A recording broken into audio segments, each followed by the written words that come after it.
And what is up, everyone? Welcome back to another one on the A-Team channel. So 1 minute they're on, the next minute it's a somewhat maybe, and in the last few minutes, yeah, they've also been cancelled. Look, I'm not even sure if even the Kardashians are this difficult to keep up with. Oh my god!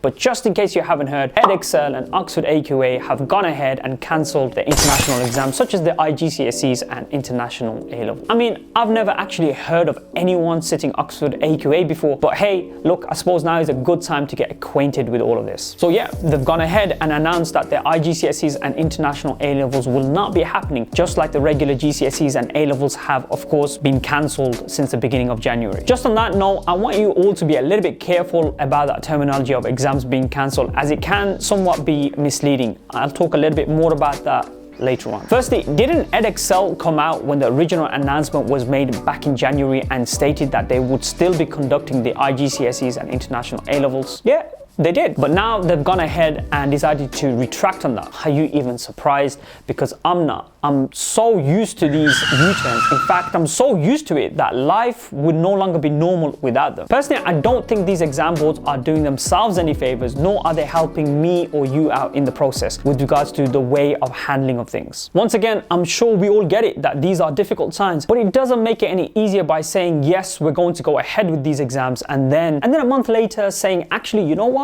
We can't be doing this. Once again, I mean, I said it all in the last video about exams, which if you haven't checked it out, I would encourage you to do so, because I've gone through all of the different aspects about exams, and I just seem to think a little bit of forward planning here could have gone a very long way. I mean, I know Edexcel and AQA were probably trying to hold it out for as long as they could with regards to these international qualifications, but in the end, they decided that it's best to call them off. And if you want my honest opinion on this, I reckon they did this because of the consultation. And don't forget that both Edexcel and AQA must be a little bit torn, because on the one hand, they have the regular GCSEs and A-levels which were cancelled, and on the other, they're trying to run these international IGCSEs and international A-level exams. It's almost like it's a walking, talking contradiction.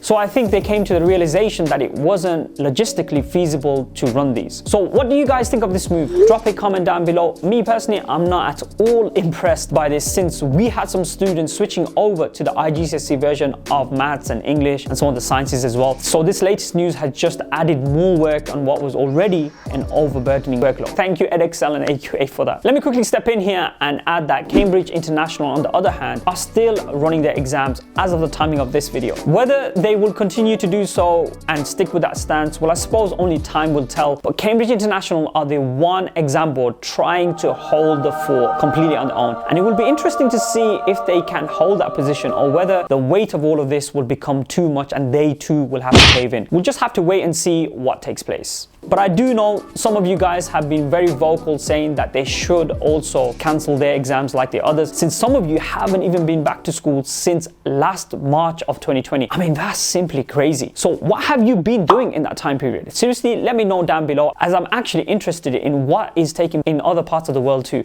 And who knows, maybe I can make a video about how different countries are implementing different exam strategies for students out there. That's if any of you are, of course, interested in that. For the UK students here, a lot of you may not be familiar with the Cambridge International Board. That's because most UK schools and colleges don't use the Cambridge curriculum. It's mainly private candidates and homeschooling that tend to go for this in the UK. Now, Cambridge International is also not regulated by OFQUAL. They are completely independent. That's not to say that the qualifications are worth any less. They are exactly the same as your regular GCSEs and A-levels. The only major difference is that Cambridge are the biggest exam board in the world, operating in something like 160 countries, and thereby having a wider reach than the likes of AQA or Edexcel or OCR. So you can see why they still want to run their exam series, as they have the most number of students that would be affected by this. So again, their exams at the time of making this video are currently still running. And hey, look, check this out. If any of you are really adamant that you want to do your exams this year, as in the summer of 2021, and not have to depend on all of this chaos of the CAGs and OFQUAL's new rulings, etc., then you could by all means decide to switch over to Cambridge and sit their exams this year. Yes, the specifications are going to be slightly different, but ultimately if you're studying science or maths or whatever subject it may be, the subject itself would still be the same. It would just be the wording and questions which would differ. In fact, we've got a student who is studying towards AQA, well, who was studying towards AQA French and has now decided to switch over to Cambridge French. But again, look, I would only recommend this route to those of you that are on top of your current work and also have the confidence to make that switch. Otherwise, I wouldn't recommend it. Lastly, guys, I want to just add a little bit about OFQUAL's consultation, as that ended last week,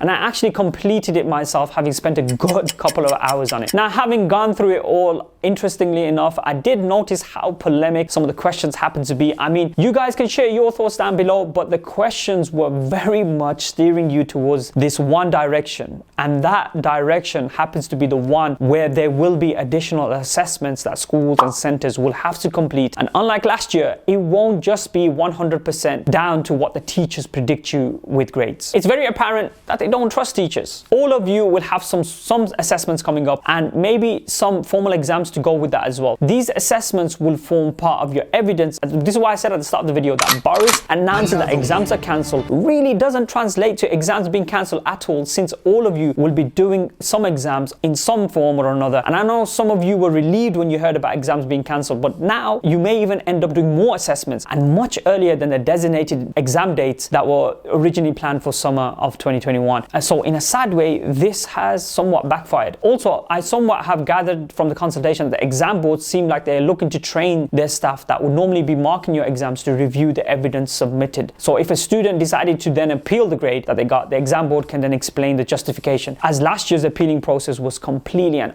utterly shambolic. And that's me being kind there. So let's now wait and see what they go ahead and announce in the coming days. I can only imagine news will be coming out very, very soon, as everyone is eagerly awaiting what is going to take place. I will of course be updating all of you guys soon, so make sure to continue working hard in that time frame, and by all means, if you need to reach out, you can do so. Also, make sure guys to give this video a thumbs up, and lastly, if you haven't already subscribed, then make sure to do so, as I will be updating you guys very soon. On that note, my name is Amin, and I will catch up with you another time.